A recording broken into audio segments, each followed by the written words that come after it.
छोटा सा गांव था। उस गांव का नाम ढोलकपुर था। उसे गांव में एक बहुत ही गरीब किसान रहता था। वो और उसकी माँ दोनों साथ में रहते थे। वो खेती बाड़ी कर कर अपना कैसे भी करके घर चलाता है। उसकी माँ बहुत बूढ़ी हो चुकी थी। एक दिन बेटा, अब मैं बूढ़ी हो चुकी हूँ, मुझे घर का काम नहीं होता अब, और क्या पता मैं कितने दिन जिंदा रहूंगी, फिर तुझे कौन देखेगा, घर को संभालने एक बहू की आवश्यकता, तू अब शादी कर ले मेरा गीता जिंदगी में। ठीक है माँ, एक अच्छी सी लड़की देखो, फिर मैं उससे शादी कर लेता हूँ, फिर तुम्हें भी आराम रहेगी और मुझे भी। सुबह सुबह खेत जाने समय खाना बना देगी।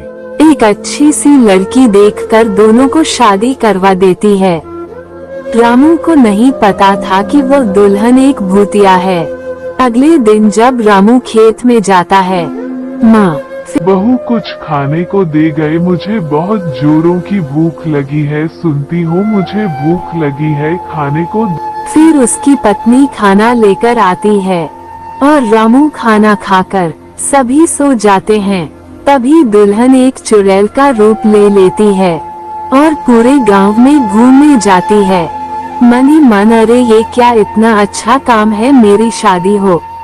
मैं धीरे धीरे करके फिर एक आम औरत की भेष में वापस आ जाती और अपने घेर की ओर चली जाती है। कुछ दिन बाद उसके अगले रात को वह घर से बाहर निकलती है। एक जानवर पर नजर पड़ी, फिर उसे मारकर खा गए।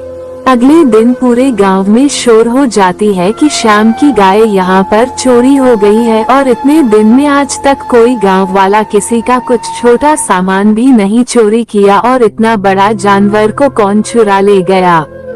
एक दिन बाद वो औरत एक चुड़ैल का रूप लेकर खेत की ओर जा रही थी।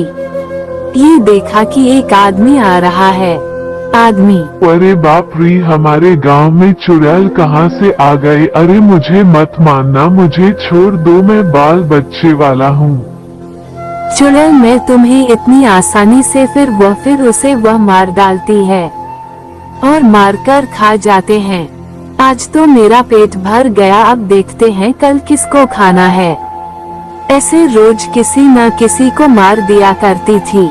फिर कुछ दिन बीतने के बाद सभी गांव वाले एक जगह बैठकर बातें करते हैं। फिर सभी लोग एक एक रात को पहरा देना शुरू कर दिया। फिर अगले रात को जब वो रामू के घर से बाहर निकल रही थी, तब एक इंसान उसे देख लेता है और गांव वालों को जाकर बोलता है, मारो इसे मारो, यही चुड़ैल है, अब वो गलत किया तो तुम भी गलत करोगी क्या, ऐसे करके तुम दूसरे को जान लेकर तुम्हें क्या फायदा होगा।